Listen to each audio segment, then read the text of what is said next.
Welcome back to Philippines Uncut. I'm Buddy Cunana. Tonight's topic is all about charter change or constitutional reform, and my guest is Orion Perez-Dumdumi. He's the founder of the Correct Movement. Welcome, Orion, to our second segment.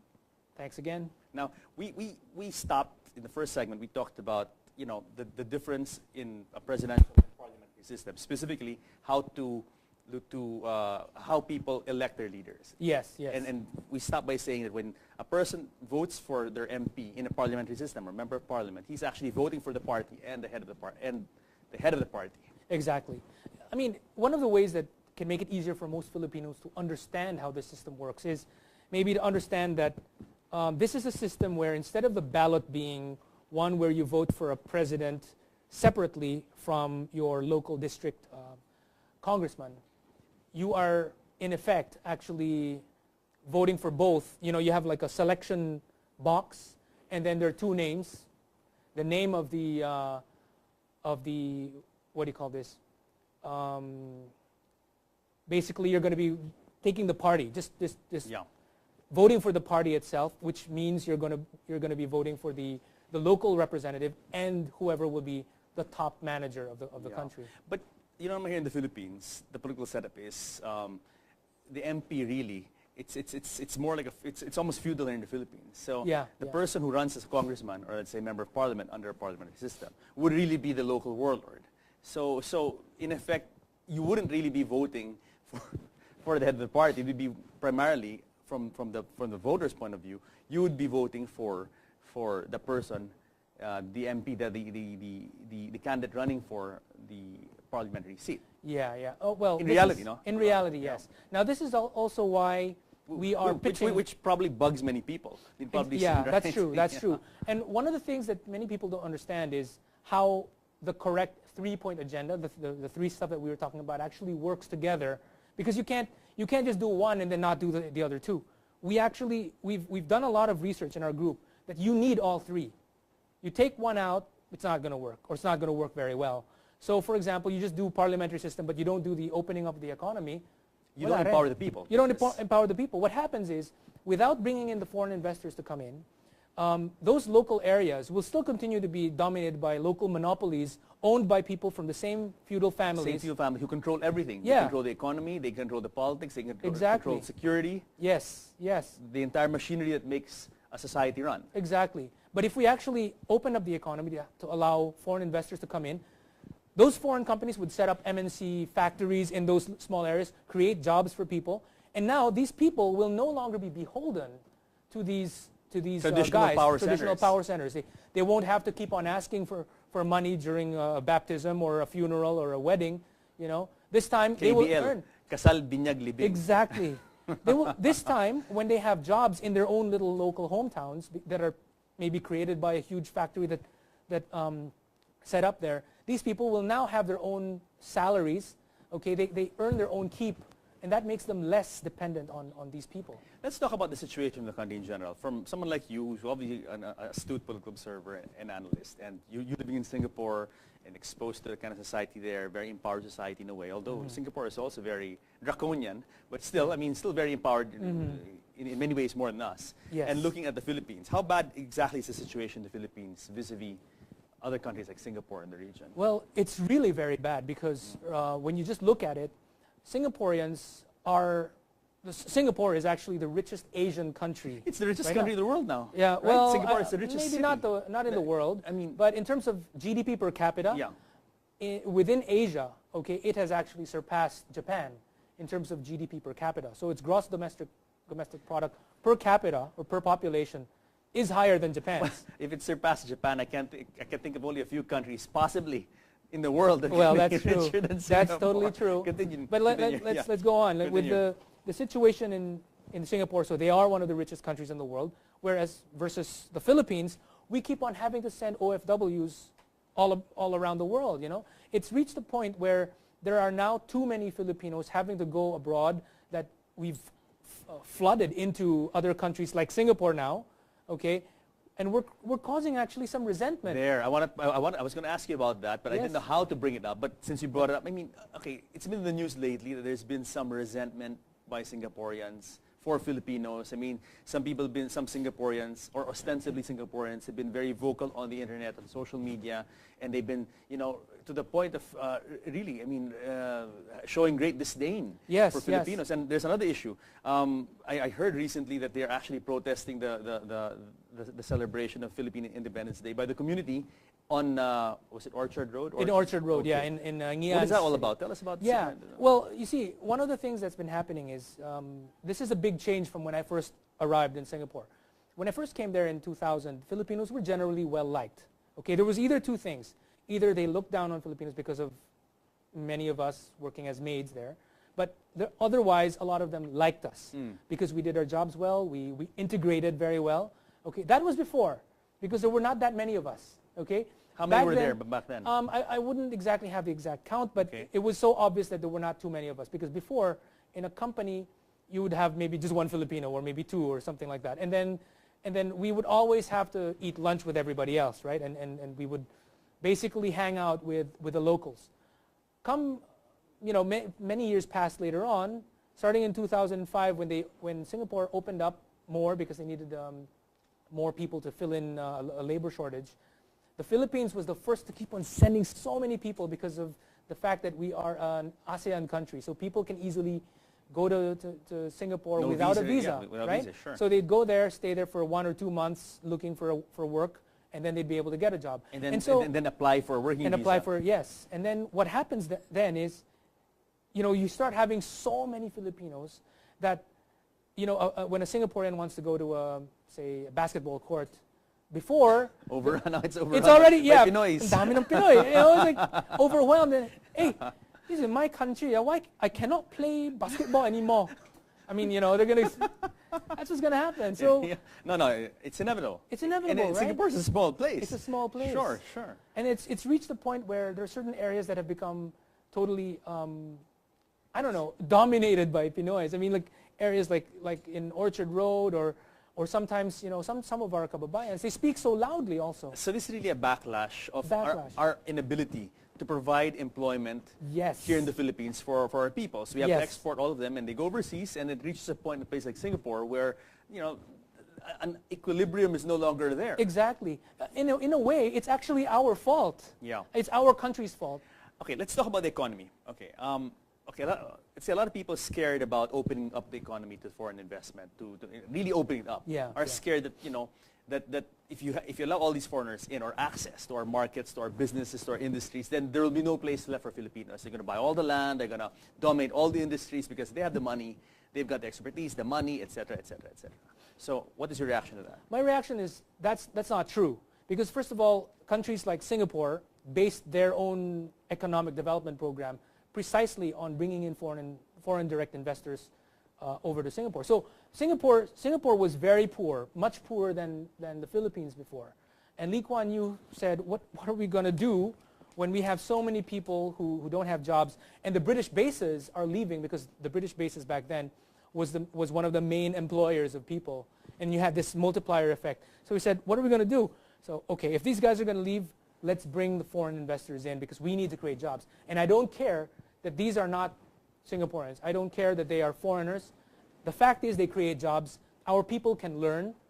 Maybe 5 to 10 years, some of these employees will become employers themselves. I mean, at the end of the day, it doesn't mean that just because a person starts off as an employee, he's an employee forever. People like Steve Wozniak of Apple, he used to work for HP. Yeah.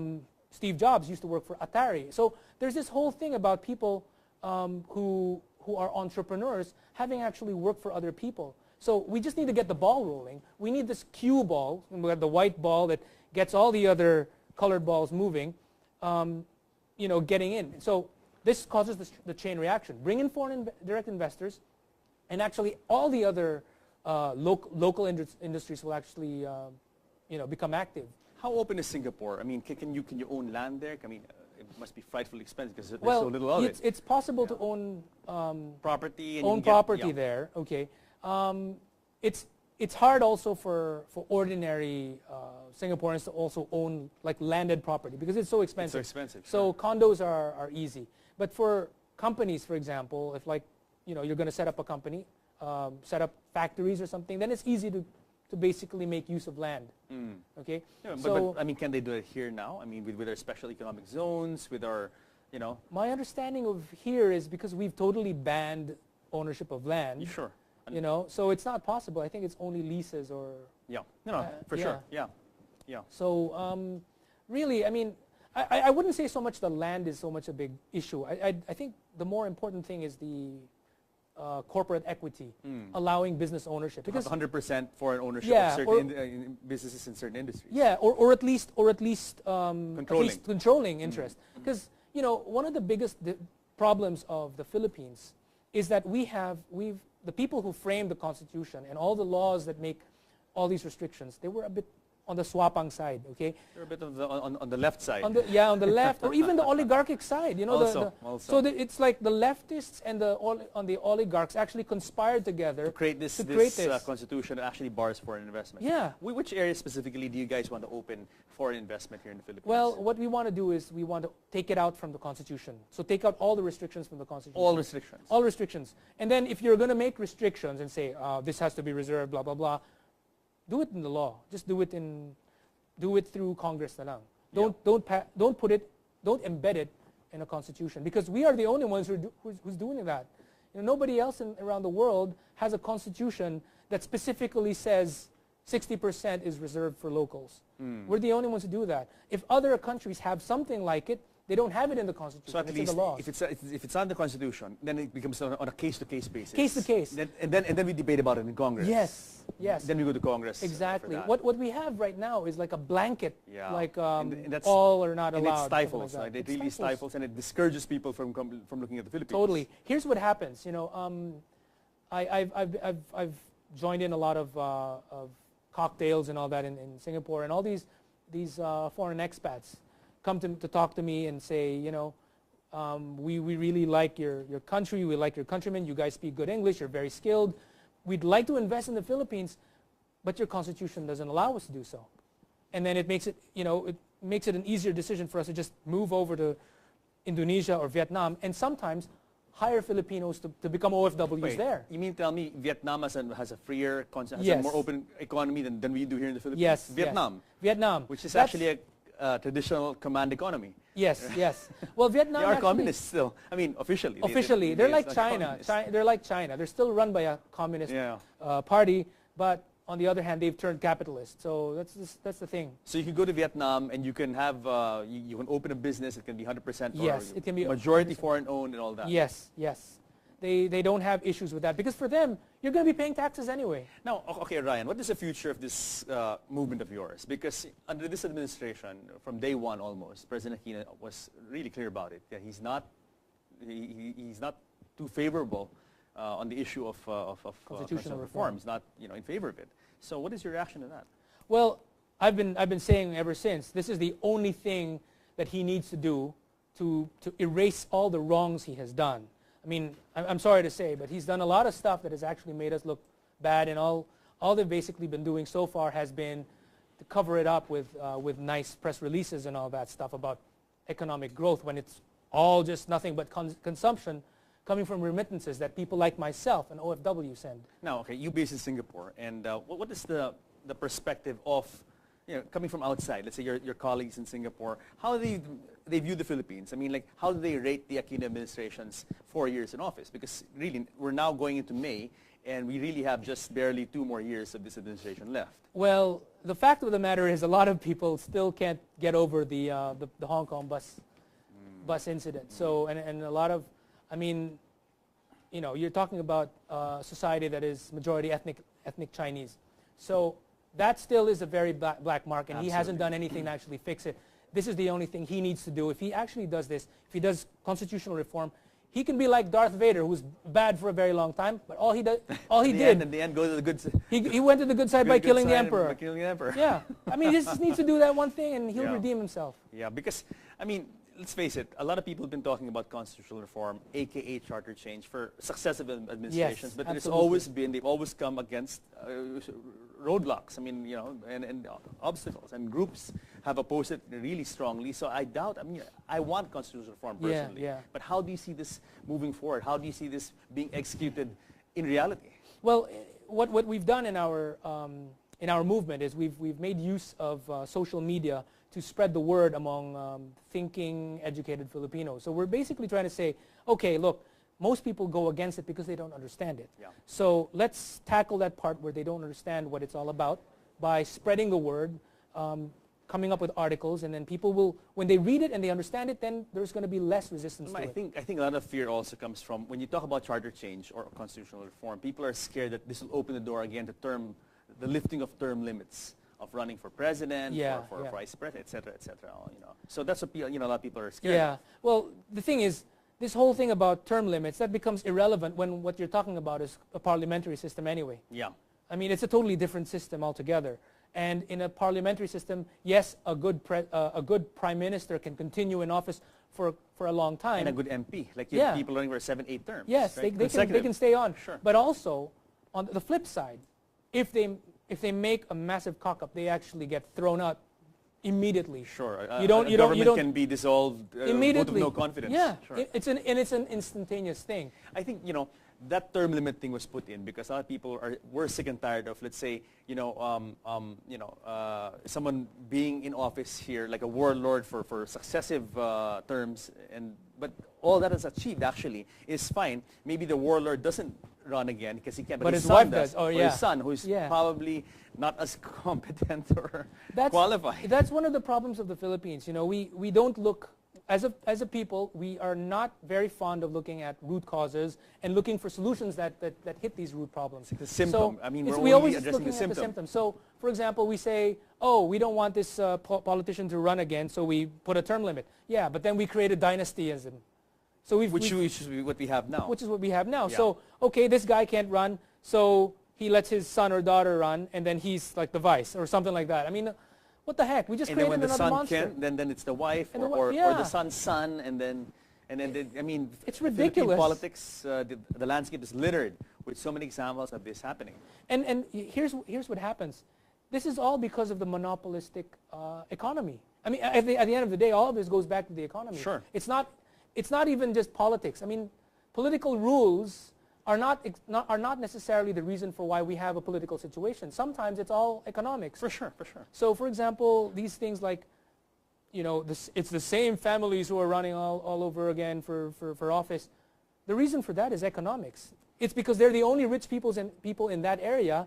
Nobody else is rich enough to run. That's why the pork barrel system is, again, integral to the problem that we have now of political dynasties. Exactly. It's the fuel that makes this political dynasty machine run. Totally. Pork barrel system, no? So yes. Are you guys, how do you guys address that in your correct movement? Well, okay, so we have this, I actually created, I wrote an article, and then I also created an infographic on my website. It's correctphilippines.org/pork_infographic.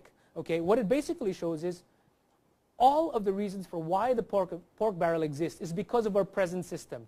Present economic system being closed, okay, so people are poor, they ask for money from the politicians, then the politicians, they ask money from the national government in order to have operating costs. In the case of the, because of the fact that we are such a centralized country, we don't have local autonomies like in the States or Germany and all that.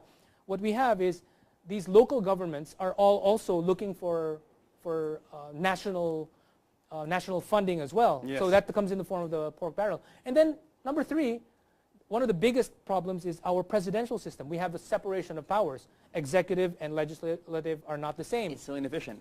It's so inefficient. Why can't it be just under one house? No? Yeah. What happens is because of this this separation between the two, you are likely to get gridlock. Okay, one says one thing, the other says another. So in order to keep these guys in line, they need to use money. Pork barrel. Pork barrel. There you go. So that's what happens. So in all 3 aspects, it's because of the current lousy system that we have. And I think for Asia, we have that. This presidential system probably works for a developed economy or a site like the United States. Actually, for Asia, well, yeah, John Gokongwei himself said back in 2006, you know what? Based on what I've looked at, I feel that the presidential system is not meant for Asians. But you know what? I'll tell you something.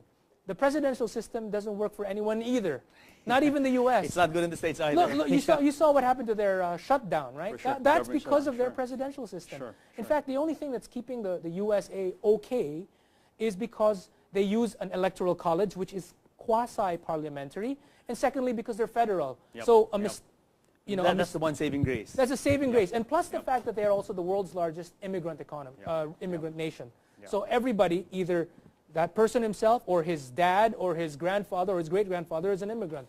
So they have that immigrant ethos, that ethos of wanting to work because they came from the old land and they came to this new place and they want to work and succeed. Okay. Hold that thought because you got to pause for a break. Guys, don't go away because another side of Orion Dumdum, comedic side of Orion Dumdum, when Philippines Uncut returns.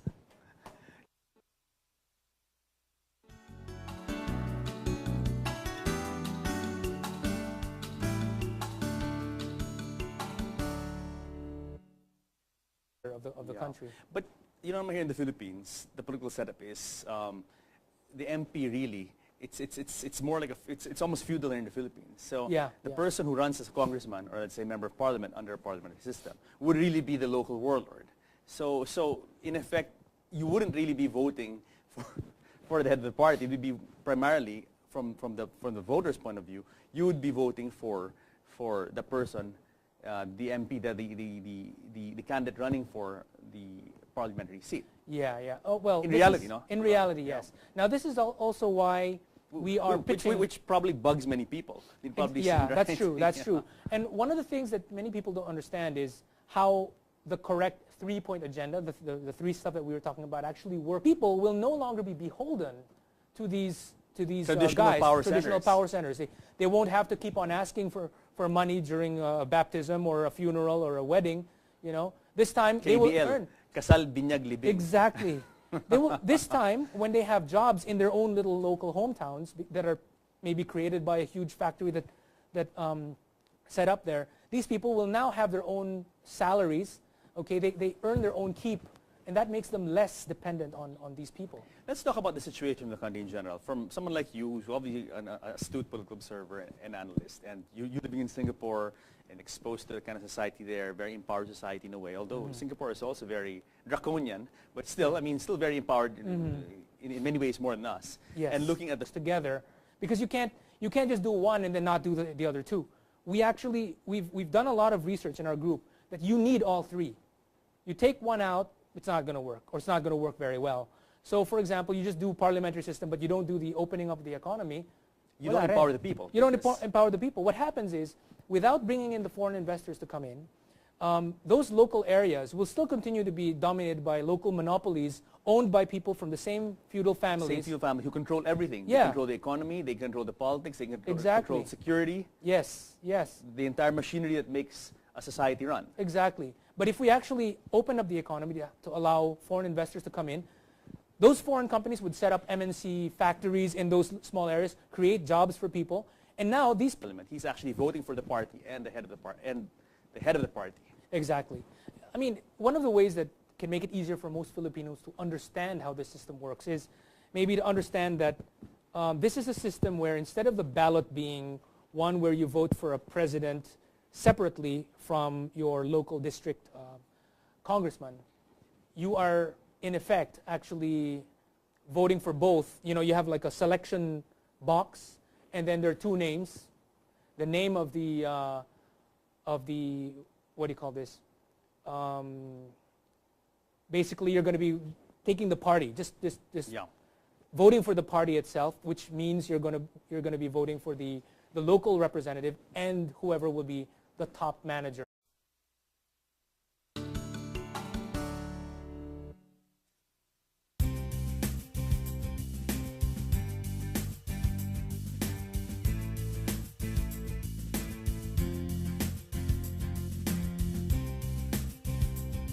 Welcome back to Philippines Uncut. I'm Buddy Cunana. Tonight's topic is all about charter change or constitutional reform, and my guest is Orion Perez Dumdum. He's the founder of the Correct Movement. Welcome, Orion, to our second segment. Thanks again. Now, we stopped in the first segment. We talked about the difference in a presidential and parliamentary system, specifically how to how people elect their leaders. Yes, yes. And we stop by saying that when a person votes for their MP in a parliamentary system, remember